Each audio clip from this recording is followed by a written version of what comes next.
አማራ ክልል ውስጥም ኦሮሚያ ክልል ውስጥም በሁሉም ክልሎች ውስጥ በግድ ነው ሰራዊትን የሚመለምሉት። አብይ በግድ እናቶችን እያስለቀሱ ነው ልጃቸውን ቀምተው የጦር መሰልጠኛ የሚወስዱት። በየ6 ወሩ ካድሬው ተመድቦ በየወረዳ ሂዶ እንደ ዱር እንስሳ በጉልበት እያሳደዱ ከመንገድ ላይ ከትምህርት ቤት ከገበያ ከቤተ ክርስቲያናት እንደዚህ እየለቀሙ ወታደር እያደረጉ ነው። አሁን ቅድም ብርሃኑ ጁላ ቅድም ያለው ለትግራይ ብሎ እንደዚህ ቲዲኤፍ ምናምን እንደዚህ ያደርጋል ወያኔ እንደዚህ እናቶችን እያስለቀሱ ነው ብሎ ያወራው ራሱ የሚያደርገው በተለይ ደግሞ በኦሮሚያ ክልልና በአማራ ክልል ራሱ የሚያደርገው ነው። ከዚህ የተገነባ ሰራዊት ምን አይነት ሞራል አለው? አንዱ ጥያቄ። በኦሮሚያም በአማራ ክልልም በዚህ ሁኔታ የተገነባ ሰራዊት የአብይ ሰራዊት የት ይደርሳል? አንዱ ጥያቄ ነው። ሁለተኛ ደግሞ ከአብይ በሰላም ገብታችሁ ከኔ ጋር ስሩ እኔንና ጌታቸው ረዳን ያየ ሰው አብይ አህመድ አይደራደርም ብሎ ማሰቡ ይገርመኛል ብሎ ፓርላማው ራሱ ስቋል። ከዚህ ምንድን ነው የምንረዳ? ስምምነት የሚባል ለአብይ ምንድን ነው? ያው እሱ ባወራ እንትን ያችንም ቪዲዮ አለኝ ላጫውታትና ሀሳብን ትሰጣለህ። ለመንግስት ምን ተከተል ያላችሁ እንደሆነ አንደኛ ችግር አለብኝ የሚል የትኛውም ኃይል ጋር መወያየት ነው። ለምሳሌ ሸኔ ጋር ተወያይተን ከፊል የሸኔ ኃይል በሰላም ገብቶ ስልጣን ላይ የሉ አልተወያየንም። ከትግራይ ወገኖች ጋር ተወያይተን ከፊሎቹ ገብተው ስልጣን ላይ የሉ። እኔና ጌታቸው ረዳን በጋራ የሚያይ ሰው አሁን ይሄን መንግስት አይወያዩም ብሎ ቢያስብ አይገርምም?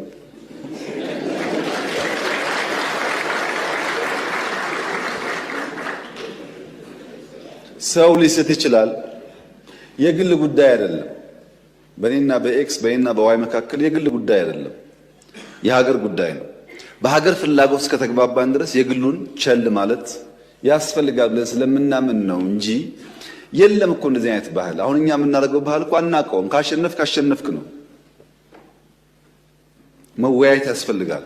ሸኔዎቹ ጋስ የአማራውም ሸኔ የኦሮሚያውም ሸኔ የአማራውም ሸለቆ አባይ የኦሮሚያውም ሸለቆ አባይ ተወያይቶ የመጣውን ተቀብለናል። ተላላኪ ናቸው እነዚህ፣ ዓላማ የላቸውም። ታገልኩለት የሚሉትን ህዝብ እየገደሉ ልማት እያደናቀፉ ማዳበሪያ እንዲሄድ እያደረጉ ታገልኩልህ ማለት ምን ማለት እንደሆነ እናንተ አስቡት። እኛ አሁንም ክፍት ነው ለመወያየት። ማንም ሰው በሰላማዊ መንገድ ህግና ስርዓት አክብሮ ይመጣ ከሆነ ለመታረቅ አይደለም አብረን ለመስራት ዝግጁ ነን። አሳይተናል 2-3 ጊዜ። እንግዲህ ምንድነው ስምምነት ድርድር ለአብይ ከዚህ ከንግግሩ ምን ማለት እንችላለን? አብይ ድርድርን እንዴት ወስዳል? ይህንን ደግሞ ማንም ሰው እንደማይቀበል ይታወቃል። አብይ የሚያወራው እስቲ ትንሽ አንተ ሰፋ አድርገህ የአብይ የሚያወራውን ድርድር በዛው ጋር አያይዘ የመከላከያ ውስጥ ወጣቶችን እንዴት እንደሚመለምሉ ያ በጉልበት የተባለውን ነገር እሱ አንድምታው ምንድን ነው? አንድ ላይ አድርገህ የኦሮሚያውን የአማራ ክልልም አጠቃላይ ኢትዮጵያ ውስጥ ያለውንም ሀሳብን ስጥ።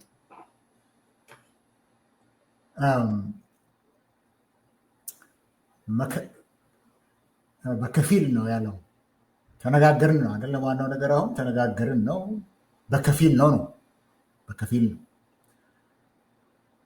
እሱ ነው የሚታየው ማለት ነው። ማካፈሉ፣ መክፈሉ፣ መከፋፈሉ ነው የሚታየው ማለት ነው። በዛ ላይ በከፊል አላደረግንም ወይ ነው፣ የራሱን ቋንቋ ነው የተጠቀምኩት። ትግራይ ላይም ከትግራይ መንግስት ጋር አይደለም የምናደርገው፣ እሱን አንቀበልም ከቲፒኤልኤፍ ጋር ብለው ይህንን ያሉት ከብልጽግና በኩል የመጡት ናቸው። አሁን የተፈራረምነው ከነጌታቸው ጋር ነው ስላለ የኢትዮጵያ ብልጽግና መሪም ተፈራራሚ አይደለም ልለው ነው። ለምን አልፈረምማ? እሱም በፕሪቶሪያ ውስጥ የለም። አሁን በሱ ሂሳብ ከሄድክ የለበትም። አይተሃል ሲፈርም ፕሪቶሪያ ሄደው ፈርሟል። ይሄ የፕሪቶሪያው ገና ከመጀመሪያው ወደ የሬድዋንና የጌታቸው ረዳ ስምምነት ተደርጓል፣ ወደ ግል ወርዷል። ይሄ ቅድም ስትለው እንደነበረው የዓለም አቀፍ የተባበሩት መንግስታት፣ የአሜሪካን መንግስት፣ የአውሮፓ ህብረት፣ የአፍሪካ ህብረት፣ የአካባቢው አገሮች ሁሉ የነበሩበት ነው። እስከ ደቡብ አፍሪካ ድረስ የተካሄደበት እሱን እንኳን እንደ ግል ነገር አድርገውታል ማለት ነው። የግል ነገር አድርገውታል።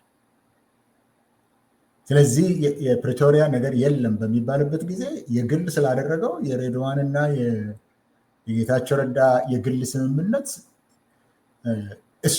እሱ አልነበረበትም። ለዚህ ነው ህገ መንግስቱ መሰረት የሚለውን መደረግ የሚገባውን የፕሪቶሪያ ስምምነት እና የናይሮቢ ፕሮቶኮል የሚያዘውን ነገር ለማድረግ ያልቻለው የግል የሁለት ሰዎች ግንኙነት ስላደረገው ነው። ግን ምን ይላል እዛ ላይ? ይሄ እኮ የግል ጉዳይ አይደለም። የግል ጉዳይ ቢሆን ኖሮ የመንግስት ነገር ቢሆን ኖሮ ነው ያለው እዚህኛው ላይ። ወይ የግል ጉዳይ አድርገው የግል ጉዳይ አይደለም ደግሞ ማለት አትችልም። አሁን አድርገዋል፣ የግል ጉዳይ አድርገዋል። ስለዚህ የግል ጉዳይ አይደለም ልትል አትችልም። ነው አደረግከው የግል ጉዳይ። አስተሳሰቡ እናደለ ትክክል። አስተሳሰቡ እንደዚህ ነው የሚያስበው፣ እንደዚህ ነው ማለትም መታሰብ በሌለበት አትቤስት መታሰብ በሌለበት መንገድ ነው የሚያስበው። በመንግስታት የሚፈርሙት ነገር በመንግስታት መካከል ነው የሚሆነው። በዛ ነው መታሰብ ያለበት። የግል ጉዳይ ካደረገው ባላግባብ እያሰብከው ነው ማለት ነው። ሌላው ምርጫ ደግሞ እያሰብክ አይደለም ማለት ነው። ቶታሊ እያሰብክም አይደለም ማለት ነው። በዚህ ጉዳይ ላይ ስለ ኤርትራም ሲያነሱ ይህንን ነው የሚሉት። አፄ ምኒልክ በ1897 በፈረንጅ አቆጣጠር በ1900 በ1908 የአዲስ አበባ ውል የሚባለው ከጣሊያን ጋራ የተፈራረሙበት አለ። እሱንም እነሱ የሚያስቡት ያንን ስምምነት የኢትዮጵያ መንግስት የአፄ ምኒልክ የፈረሙት እስከ አሁን ድረስ በኢትዮጵያ መንግስት ላይ እስካልተሻረ ድረስ። አየህ፣ ይሄ የአዲስ አበባ አግሪመንት የሚለው 1897 እኮ የውጫሌን ውል ነው የሰረዘው። ስለዚህ የውጫሌ ውል ወደ ጦርነት ያስኬደው 1889 የውጫሌ ውሉ በአዲስ አበባ አግሪመንት ተሻረ። እስካልተሻረ ድረስ አለ ማለት ነው በመንግስታት መካከል የሚደረገው። እንኳንስ የኚህ ሰው የዛሬ 100 ስንት ዓመት የተፈረመው የአፄ ምኒልክ ፊርማ አሁንም አልተሻረም። እስካልሻርከው ድረስ አልተሻረም። የህግ ሰው አንተ ነህ። የህግ ሰው አንተ ነህ። የብልጽግና ፕሬዚደንት ግን የሚያስቡት አሁን ባልነው መንገድ ነው የሚያስቡት። የግል ጉዳይ ነው የሚያደርጉት። ስለዚህ የአፄ ምኒልክንም ፊርማ የአድዋን ጦርነት ያቆመውና ጣሊያን ኢትዮጵያን እንደ መንግስትነት ያወቀችበት የአዲስ አበባ ውል ያ ሁሉ በሳቸው ፊት የለም። አሁን በብልጽግና ፕሬዚደንት ፊት አይቆጠርም። ለምን? አፄ ምኒልክና አዲስ አበባ የነበረው የጣሊያን አምባሳደር የፈረመው የግል ጉዳይ ነው። በሱ አስተሳሰብ ምንድን ነው ያልከው? ይሄንን ነው። ካሸነፍክ አሸነፍክ ነው፣ ሌላ መንገድ የለም ነው ያለው አይደለም አለ። ራይት ኦፍ ኮንኮስት የሚሉት ነገር አለ። ራይት ኦፍ ኮንኮስት አለ። የትኛውንም ህግ ግን በዓለም አቀፍ በጦርነት ውስጥ ከገባ፣ በነገራችን ላይ ጦርነትም የራሱ ህግ አለው። በጦርነት ውስጥ የሚፈጸሙ ወንጀሎች አሉ፣ ህግ ስላለ። ጦርነትን ደግሞ የምታቆመው በስምምነት ነው። ይሄ ይገባዋል ለሱ። ጦርነትን የምታቆመው በስምምነት ነው። አንዳንድ ጊዜ አሸናፊዎች ዲክቴት የሚያደርጉበት አለ። ነገር ግን ስላሸነፍክ ብቻ የሚያልቅ ነገር የለም። በድርድር በስምምነት በፊርማ ነው የሚያልቀው። ያውቃል። አንተ ነው የምታውቀው ከኔ የበለጠ ይህንን ያውቃል እሱ። ሌላው ደግሞ የተናገረው በእነሱ ምክንያት ስንት ሰው እየገደሉ የራሳቸውን ህዝብ እየገደሉ ነው ያለው። እንግዲህ ይህንን ቲፒኤልኤፍን ፋኖን ነው ራሳቸውን እየገደሉ ማዳበሪያ እንዳናከፋፍል አደረጉ ሲል ይሄንን እኮ ብንገለብጠው የራስህን ህዝብ በመግደል በዓለም አቀፍ ደረጃ የታወቀው ማዳበሪያ ለማከፋፈል አቅቶ በጅቡቲ ወደብ ላይ እንዲያልቅ በሙስና ምክንያት ያደረግከው አንተ ነህ። አላስታወስከውም ወይ? አያስብም ያልኩት እዚህ ላይ ነው። ይሄ እኮ ጣትን ለመቀሰር ከፈለግ ወደ እሱ የምትመልሰው ነገር ነው። ህግ እና ስርዓት፣ መንግስት ህግና ስርዓት ነው ያለው። ህግና ስርዓትን ይከተላል፣ አካሄድን ይከተላል። በዛ አይነት ነው የሚሰራው። በብልጽግና ዘመን ይሄ የለም። ያ ምልክት ነው ያለው። ኦሮሚያ ውስጥ አሁን እነሱ አብሬያቸው ከገባ በኋላ ስልጣን ላይ አሉ ያለውን ቅድም አንስቼልሃለሁ። ከዛ ውስጥ የተወሰዱና የተገደሉ አዛዦች አሉ። ከዛ ወጥተው የቆሰሉና ወደ ቤታቸው የገቡ አሉ። ከዛ ወጥተው ወደ ጫካ የተመለሱ አሉ። ያኔ ተስማማው እሱ ከሚለው ውስጥ ቅድም እንደተናገርኩት አዲስ አበባ አካባቢ ነው እሱ የሚያመራው። ስለ ኦሮሞ ነፃነት ሰራዊት እንቅስቃሴ የምስራቁ አለ፣ የምስራቅ ሐረርጌ አለ፣ የሰሜን አለ፣ የምዕራብ አለ። እዛው አዲስ አበባ አካባቢውን ነው የሚለው። ይህንን ስል የኦሮሞ ነፃነት ሰራዊት ወደ አርሲ ውስጥ እየተንቀሳቀሰ፣ በሐረርጌ ውስጥ እየተንቀሳቀሰ፣ ምስራቅ ወለጋ፣ ምዕራብ ወለጋ፣ ምስራቅ ወለጋ የኔ ሰፈር ነው። ስለዚህ አውቃለሁ በየቀኑ የሚሆነውን ነገር እኔ አውቃለሁ። ጽጌ ሁምቢ የሚባል ሰፈር አለ እዛ ነቀምታ አጠገብ፣ ሳሲገ ነቀምታ አጠገብ ነው። ሄደህ አንድ ብልጽግና ካዝሬ ደርሰህ አትወጣም። እዛ አትሳቱ ለማለት ነው። ኢሉባቦር፣ ዳሪሙ፣ በደሌ እንቅስቃሴ አለ። ከዛ ራቅ ያሉትን ቦታ ነው ጉጂ፣ እዛ ሁሉ መሄድ አትችልም። የአዲስ አበባ ጦር አበጋዝ የሚያወራውን ነገር ማንም ሰው መስማት የለበትም ለማለት ነው ይህን ሁሉ ያልኩት። አመሰግናለሁ። እንግዲህ ይሄ አብይና ጦርነት ስምምነት ማለት አብይ እጅ ስጥ ማለት ነው። ተስማምተህ ግባ ስል አብይ እንደዛ ካለ እጅ ሰጥተ እኔ የምሰጥን ቪኤት እና ቤትና ወንበርም ተወሰነች ከአንድ ሁለት ሰው ያው ከአመራሩ ሰጥቶ ከዛ በኋላ ለሁለት ቀን ቀይ ወጥ የምትበላበትን ወይ ደግሞ ቀይ ወጥም የለም ዛሬ ይቅርታ አድርግልኝ፣ ሽሮ ራሱ የሚበሉበትን ሰጥቶ ከዛ ያባራል። ከዛ በኋላ ይገላል። አንተ እንዳልከው የተመለሱ የኦኤል ሰዎች ላይ የደረሰ ብዙ ዝርዝር አለ። የተረሸኑ ሰዎች ይታወቃል። ስለዚህ በአጠቃላይ ለአብይ ስምምነት ማለት ክደት ማለት ነው። ማንም ሰው መጠራጠር የሌለበት ኦሮሚያ ውስጥ ለምሳሌ ኦኤል ወደ ጦርነት እንዲገባ እንዲመለስ ያደረገ አብይ ክደት ነው። አስመራ ላይ ከተስማማ በኋላ ካደ። ልጆቹ ጫካ ገቡ። የመጀመሪያ እንግዲህ አብይን ያወቀ ሰው ከኛ ቀድሞ የተካዱ ሰዎች አሉ። እኛ መንግስት ውስጥ የነበርነው የቲም ለማኮ ከዛ በኋላ ነው የተካድነው። ክደትን መጀመሪያ የቀመሰው ኦኤል ነው።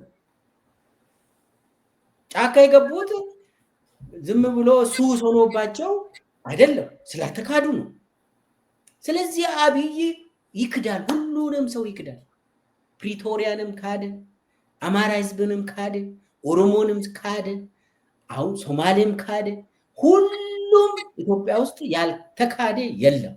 ካዲ ሰውዬ ጋር ስምምነት መግባት ማለት እጅ ስጥ ካለ እጅ መስጠት ብቻ ነው። የታንዛኒያ ድርድርም እኮ እነ ጃልመሮ እውነትም አብይ ስምምነት ሊያደርጉ ይችላሉ ብሎ ነው እስከ ታንዛኒያ ሄዱ። የሚገርም ነው። ሰላም ፈልጉ። ነገር ግን አብይ የሰላም ሰው ስላልሆነ የሆነ ቀልድ ቀለደባቸው። ገንዘብ ነው የምትፈልጉት፣ ቢሮ ነው የምትፈልጉት፣ መኪና ነው ምናምን ብለው እንደ ደላላ ከዛ ልጆቹ እንዲያሉ በዛ ደረጃ ነው እንግዲህ የኦሮሞ ነፃነት ሰራዊትም ጦርነቱን የቀጠለው። ዛሬ ደግሞ እኔ አንድ ያው ጓደኛ ያለ ጉደር መስተዳደር ውስጥ የሚሰሩ አሉ። ጉደር ማለት ከአምቦ ቀጥላ ያለች አንተ ታውቀዋለህ። ማታ ማታ አምቦ ነው የሚያድሩት። ለምን ማታ ጉደር ውስጥ የሚንቀሳቀሱት የኦሮሞ ነፃነት ሰራዊት ነው። ሲነጋ በመከላከያ ታጅቦ ቢሮ ይገባሉ የጉደር መስተዳደር። እና አሁንስ ትንሽ ደበረን። በቃ ስመሽ በመከላከያ አምቦ ነው የምናድረው፣ ሲነጋ ወደ ቢሮ ጉደር ነው የምንሄደው እና ሰለቸን አዲስ አበባ ቢገባ ምናምን ብሎ የሚያወራ ሰው አለ። ኤኒዌይስ ምን ለማለት ነው፣ እንደ ምንም የለም። የአብይ መስተዳደር ኦልሬዲ አልቆለታል፣ የለም ወድቋል። እዛው አዲስ አበባ ዙሪያ ወድቋል አብይ። ኦሮሚያ ውስጥም በአማራ ክልልም ተባሯል፣ መግቢያ የለውም ለማለት ነው። እቺን ካልኩኝ በኋላ የኤርትራ ጉዳይን ብናነሳ አብይ እንግዲህ አንዱ ጦርነት ብሎ በእቅዱ ላይ ያለው የኤርትራ ጦርነት ነው፣ የአሰብ ጥያቄ ነው። 2 ዓመት ሙሉ በኢትዮጵያ ሚዲያ ከኢቢሲ ፋና ከፋርሴ ቡላ 2 ዓመት ሙሉ ከቁርስ ሚሳ እስከ እራት የሚወራው ስለ አሰብ ጦርነት ነው፣ ስለ ኤርትራ ጦርነት አሰብ ጉዳይ ነው። የባህር በር የሚባል ነገር ይሄ ነገር 2 ዓመት ሙሉ ተወርቷል። አብይ ሰሞኑን ደግሞ አሰብን ያጣ ነው ህጋዊ መሰረት የለም፣ ፈልጌ ያጣው ብዙ መስሪያ ቤትን አይቻለው፣ ከቤተ መንግስት እስከ ብዙ የውጭ ጉዳይ ሚኒስቴር ምንም ዶክመንት አላገኘውም። ስለዚህ አሰብ የኛ ነች ብሎ አነሳ። ኤኒዌይስ አሁን እኛ የምናወራ ኢትዮጵያ የባህር በር ያስፈልጋታል። ማንም ሰው እዚህ ላይ ጥያቄ የለውም። ብናገኝ እሰየው። በአብይ አካሄድ ግን ባህር በር የሚባል ለምንድን ነው አብይ ሪሊ ለኢትዮጵያ ህዝብ ባህር በር ይፈልጋል? አንዱ እሱ ነው። ሁለተኛ እሱ የሚያወራው ህጋዊ መሰረት የላቸውም ኤርትራውያን አሰብን ለመቆጣጠር። ስለዚህ አሰብ የኛ ነው የሚባለው ምን እንዴት አየው? እሱ ከፕሮፓጋንዳው እና በትክክል የኤርትራ ጦርነት ያገረሸ ነው። እሱን እንዴት አየው? የአብይ የኤርትራ ጦርነትን እንዴት ገመገምከው? አሁን ጉዳዩ የአሰብ ጉዳይ ላይ እንትኑን ወደ ጎን ልተው፣ ኢትዮጵያ ወደብ ያስፈልጋትም የሚለው ነገር ላይ ወደ ጎን ልተው። እሱን ለእንትን ነው የሚጠቀሙበት። አሰብ ወደብ አያስፈልጋትም አሁን ብትል አንተ ሀገር ወዳድ አይደለም ለማለት ስለሚፈልጉ ነው። ከዛ በኋላ በዛ ምክንያት ካገኙ ሊረሽኖ ነው። ለዛ ነው የሚጠቀሙበት እንጂ ኢትዮጵያ አሁን ወደብ አያስፈልጋትም፣ ወደ ውጭ የምትልከውና የምታስገባው በር አላጣችም እና አሁን ወደብ አያስፈልጋትም ማለት አገር አለመውደድን አያመለክትም። ሌላውን ነገር ወደ ጎን ልተው። የዛን ጉዳይ ግን አሁን ቀላል ለማድረግ ነው ብልጽግና ፕሬዚደንት። እቺ ነገር ቀላል ነች፣ ምክንያቱም በህጋዊ መንገድ አይደለም አሰብ የተወሰደው። ስለዚህ ህጋዊ ያልሆነውን ነገር በኃይል ስለተቀማን በኃይል ልንመልሰው እንችላለን ወደ ማለት ለማድረስ ነው። ኬንያ ላይ የተቀመጠ አምባሳደር ሲደነፋም ታየዋለህ ስለዚህ ጉዳይ እንደዚህ አድርጎ ሲናገር። አሁን እነዚህ ሰዎች ይገባቸዋል። ቴክስቱን ብትሰጣቸው ይገባቸዋል። ቢያገኘውም የተጻፈውን ነገር ቢያገኘው አንብቦ ይገባዋል ልልህ አልችልም። ሲምፕል ነገር ነው የሚፈልጉት እንጂ የተወሳሰበ ነገር አይሆንላቸውም። ለብልጽግና ሰዎች አልሆንላቸውም። ይቅርታ ድሮ ታውቃቸው ነበረ፣ ግን የብልጽግና ሰዎች አይገባቸውም። ከተወሳሰበ አይገባቸውም። አሁን እንደ ክቡር ጠቅላይ ሚኒስትሩ ንግግር እሳቸው ያሉት ምንድን ነው? ህጋዊ አንድ አገር ወደቡን በህጋዊ መንገድ አላስረከብም። ከየት ነው ይመጣላቸው እንደዚህ አይነት አስተሳሰብ? ማን ነው በህጋዊ መንገድ ቁጭ ብሎ ተደራድሮ የራሱን ወገብ በህጋዊ መንገድ ለሌላ ሀገር የሚሰጠው? አለ? ይኖራል? ምናልባት በእነሱ ዘመን ይኖራል። ምናልባት በእነሱ ዘመን ለዩኤኢ አየር መንገዱን ይሸጣሉ፣ ቴሌኮሙኒኬሽኑን ይሸጣሉ፣ መሬቱን ይሸጣሉ። አዲስ አበባ ውስጥ ያፈረሱትን በሙሉ ለዩኤኢ ለመሸጥ ነው። ባሌ ውስጥ ይሸጣሉ። እነሱ ያደርጉታል። የፖሊሲ ሉዓላዊነትን ይሸጣሉ። 7 ቢሊዮን ብር ይሸጣለሁ ከተባለ ወይም 3 ምን ይሸጣለሁ አይኤምኤፍ ካለ ይሸጣሉ። ሸጠዋል፣ አይተናል። ሌላ ግን ጤናማ የሆነ አገር እስቲ ቁጭ ብለን ተዋውለን መሬትን የኔን ወደብ በህጋዊ መንገድ አሳልፌ ልስጥ። አሁን እዛ ላይ ቁጭ ብለው ሲናገር ብዙ ሰዎች ይሄንን ሲሰሙ እንደዚህ ከሆነማ የሚሉ አሉ። እንደዚህ ከሆነማ መብት አለን፣ ህጋዊ መንገድ አለን፣ ልንጠይቅ እንችላለን የሚሉ ነሆላሎች አሉ፣ ሞልተዋል። እዛ ናይሮቢ የተቀመጠው ኃይለት ነሆላል አሉ እንደዚህ የሚያስቡ። ጉዳዩ ግን እንደሱ አይደለም። እንደዚህ የሚያደርግ መንግስት የለም። ኢትዮጵያም እንደዚህ ለማድረግ አልፈለገችም። የትግራይ የቲፒኤልኤፍ መሪዎች የነበሩ በኢትዮጵያ መሪ የሆኑ ያን ጊዜ እንመለስም እንደሱ አላደረጉም፣ አያደርጉም። ከኤርትራ ጋር ጦርነትን የተዋጉት ኤርትራ የባድመን መሬት ትንሽ ወሰደች ሲባል የተዋጉት እነሱ ናቸው። የኢትዮጵያ ህዝብ ሆይ ረሳህ ወይ? እሱን አብረው ይኖራሉ ሲባል እኔ ትዝታዬ ልንገርህ፣ ያን ጊዜ ኤርትራ እንደፈለገች ነው የምትሆነው። የቡና አምራች አገር ትሆናለች። ኤርትራ እንደፈለገች ኢትዮጵያን ታደርጋለች፣ እንደፈለገች ታምሳለች ብዬ ስለማስብ ኤርትራና አስመራና አዲስ አበባ ተጣሉ ሲባል አላምንም ነው ያልኩት፣ ለማይመስል ነገር ስለሆነ። ነገር ግን የኢትዮጵያው መንግስት ከኤርትራ ጋር ትልቅ ጦርነት ውስጥ ገብቶ ነው ኢትዮጵያን ዲፌንድ ያደረገው ያን ጊዜ ማለት ነው። እነዚሁ ሰዎች ናቸው። አሁን ብዙ ጊዜ ጦርነቱ ውስጥ የተጋሩ ሰው ልጆች በዙበት ይሄ ትክክል ሲባል የነበረው ታውቃለህ አይደለም? ያን ጊዜ ግን ጦርነቱን የወጉት ያን ጊዜ ግን በሶማሌ በኩልም በሶማሌ ሄደው የወጉት እነዛ አመራሮች የትግራይ ልጆች ናቸው። ከዛ የመጡ ናቸው። ለኢትዮጵያ ብለው ሲዋጉ ሲሞቱ የነበሩ ብዙ ናቸው። ያው እነሱ ናቸው በህጋዊ መንገድ የሸጡት የሚለውን ነሆላል ካልሆንክ በስተቀር አትቀበለው። ነገር ግን የተወሳሰበ ነገር አይገባውም። አሁን ስለ አሰብ ሲናገሩ እነሱ ራሳቸው አሰብ እኮ ራስ ገዝ ነበረ ነው የሚሉት። ኢንተርናሽናል ባውንደሪ የሚሰመርበት አለው። ኤርትራ ነፃ የሆነችበት ኢንተርናሽናል ባውንደሪ ቅድም ነግሬሃለሁኝ። በ1908 በኢትዮጵያና በጣሊያን መካከል የተደረገ ውል ነው ያሰምረው። እሱ ነው ኢንተርናሽናል ባውንደሪ። አሰብ የኔ ነው፣ የአፋር ትራያንግል ነው የምንን የምትለው ሁሉ ህጋዊ መሰረት የለውም። መብሸቅ ትችላለህ፣ መናደድ ትችላለህ፣ በኢትዮጵያ ላይ ደባ ተሰራ ብለህ ልትገነፍል ትችላለህ።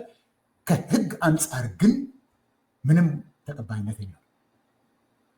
ስለዚህ ጦርነት ነው የምንፈልገው። ዶክመንት እኮ ከዩናይትድ ኔሽን እኮ ዶክመንት ቢፈልጉ እኮ ያንን የሚመለከት ዶክመንት ዓለም አቀፍ ህግን የሚመለከት በዩናይትድ ኔሽንስ እኮ ያን ጊዜ ኤርትራ ስትጽፈው የነበረው ሲጻጻፈው የነበረው አለ። እሱን ነው መታችሁ አታዩትም? እሱ እኮ አለበት። ከሁሉ በላይ ግን ለምንድን ነው የኢትዮጵያ መንግስት መሪዎችና አንዳንድ ልሂቃን በዛን ጊዜ ህወሓት እኮ ከቲፒኤልኤፍ ጋር ከኦኤልኤፍ ጋርም ሆነው ደርግን አሸንፈው ነው የገቡት። ደርግን አሸንፈው ከገቡ በኋላ ነው በታሪክ የኛ ነው እንዳይለው በታሪክ ኤርትራ የኢትዮጵያ አካል በነበረችበት ጊዜ ነው። እሱም ራሱ ብዙ መደጋገም አያስፈልገኝም በዚህ ጉዳይ ላይ ትክክል አይደለም። ለማንኛውም ኢትዮጵያ ወደብ ያስፈልጋታል በሚለው ጉዳይ ላይ የአንድ ሰው የአእምሮ ፍልስፍና ሳይሆን ተቋማዊና ብሔራዊ መግባባት ካለ መግባባት ያስፈልጋታል ከተባለ ካለ ምክንያቱም እኔ ይኸውልህ የኢትዮጵያ ህዝብ ውስጥ ወደባችን ይመለስልን የሚል ጥያቄ አልሰማሁም። በፖለቲካ ክርክር ውስጥ ሰዎች ሲሉት ሰምቻለሁ። ሰላማዊ ሰልፍ የወጣ ግን አላየሁኝም። ፕራዮሪቲ ያለው አንድ መንግስት።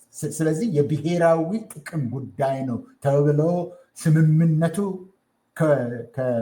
ከንግግር በኋላ ከውይይት በኋላ ከተደረሰበት ያን ጊዜ ህጋዊ ከሆነ በህጋዊ መንገድ ትሄድበታለህ። ህጋዊ መሰረት ካለ ጉልበት አለኝ በጉልበት ደግሞ ወስዳለሁ ካልክ ደግሞ ጉልበትን አድርገህ ልትሄድበት ትችላለህ። ያስፈልግ የሚለው ብሔራዊ ጥቅም ላይ ከደረስክ አሁን ባለው ተጨባጭ ሁኔታ የኢትዮጵያ የኢኮኖሚ ተጨባጭ ሁኔታ ጦርነትን ለመደገፍ የኢትዮጵያ ህዝብ ያለው ስነልቦናዊ ዝግጅት፣ ወታደሩ ለመዋጋት ያለው ዝግጅት በሎጂስቲክስም በቁጥር ጊዜያችን ስለሄደ በዚህ ውስጥ አልሄድበትም በብዙ በነዛ ሁሉ ዝግጅት አድርጋለች ኢትዮጵያ።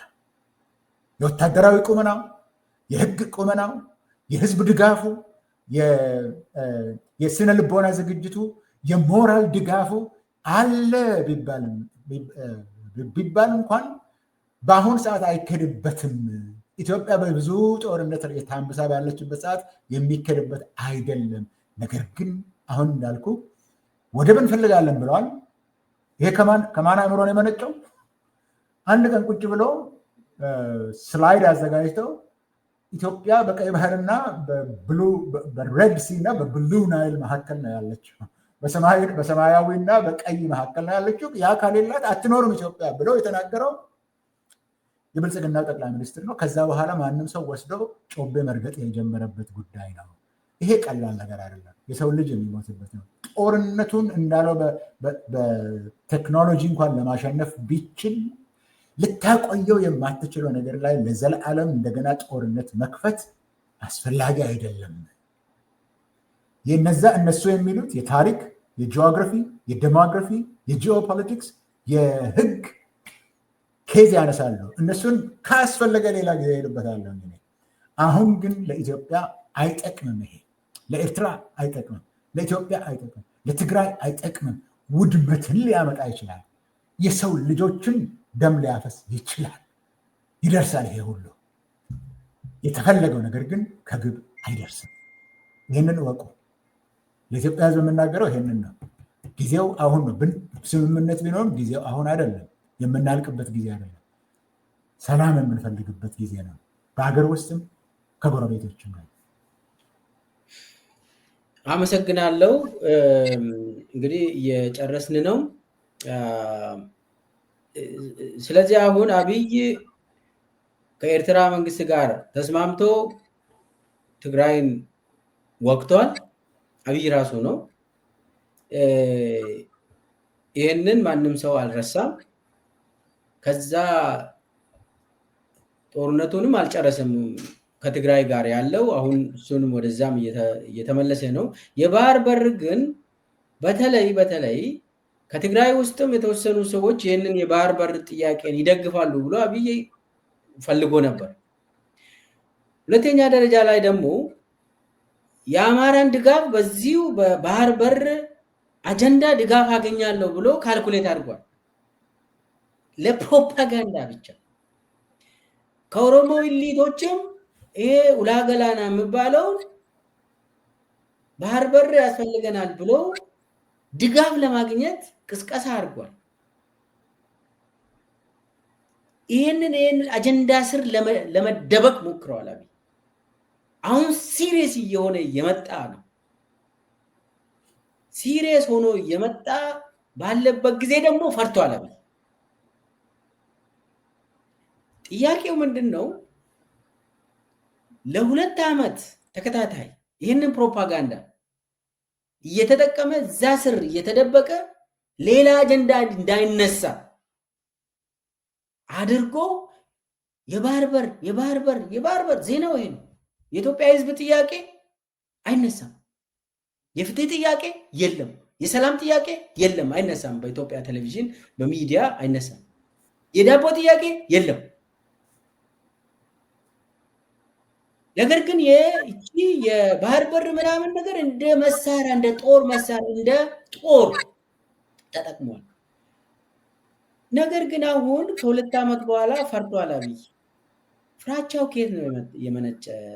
ፕሮፌሰር እስኬል በዚሁ ፍራቻው ከየት እንደመነጨ እሱን ከገለጽክልኝ በኋላ ያለው አጠቃላይ መፍትሄውንም አቅጣጫ ሰተን ከዛ እንጨርሳለን።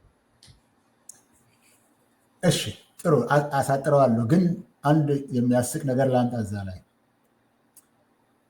ነገሩ ወደብ ማግኘትና የባህር በር ማግኘትና የጦር የባህር ኃይል ቤዝ ማቋቋም የተለያዩ ነገሮች ናቸው። ይህንን ለይተው አያወሩም እነሱ። ሶስቱም የተለያዩ ነገሮች ናቸው፣ ግን ደባልቆ ነው የሚያወራው። ትንሽ እንዳው ያንን ፍላሽ አውት ለማድረግ ኢትዮጵያ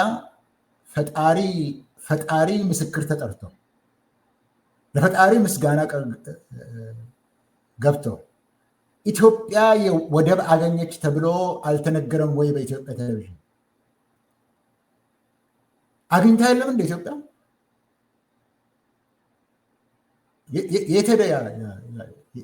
የት ደረሰ ያ ወደብ? ያለኝ ትልቁ ጥያቄ ወደቡን እኮ አገኝን፣ ፈጣሪ ይመስገን፣ ሌላ ምን ይባላል? ኢትዮጵያ ወደብ የባህር ወደብ አገኘች ተብሎ ነበር። አስተውሉ ሰዎች። የት አለ ያ ወደብ? ያ ነዳጅ የት አለ? የት አለ ያ የፈለቀው ነዳጅ? የት አለ ያ ሚራክል እድገት? የት ነው ያለው? ይኸው ለማለት የፈለግኩት አሁንም የሚነገራችሁ ነገር የባህር ወደብ የማግኘት ጉዳይ አይደለም። ይህንን ደጋግማችሁ ሰምታችኋል። አይደለም፣ የባህር ወደብ ጉዳይ አይደለም። የስልጣን ጉዳይ ነው። ስልጣንን የማቆየት ጉዳይ ነው። ፈርቷል ላልከው ያልፈራበት ጊዜ የለም። ድፍረቱ ሁሉ የሚመጣው ከፍርሃቱ ነው። የዚህ ሰውዬ ድፍረት ጀግንነት አይደለም ያልኩት፣ ድፍረት ሁሉ የሚመነጨው ከስጋቱ ነው። ስጋት ስላለው ሳይቀድሙኝ እቀድማለሁ ከማለት ነው። ሁልጊዜም የሚፈራ ነው ማለቴ ነው። ምነው በቲፒኤልኤፎች ሊገሉኝ ነበረ፣ ለዚህ ብዬ ማታ ጠመንጃኝ ታቅፌ ነበር ብሎ ድሮም ሲነግራቸው አልነበረም እንዴ? ማንም ስለሱ ጉዳይ ስለ የት እንዳለ ስለማያውቅ ወያኔንና አጀሱፍ ትርት ደገና ቀዌ ኮን ቀበጤትን በጤ ብሎ ሲል አልነበረም እንዴ? ሰው ተለይቶት አያውቅም። ፍርሃት ተለይቶት አያውቅም። ድሮም አለ።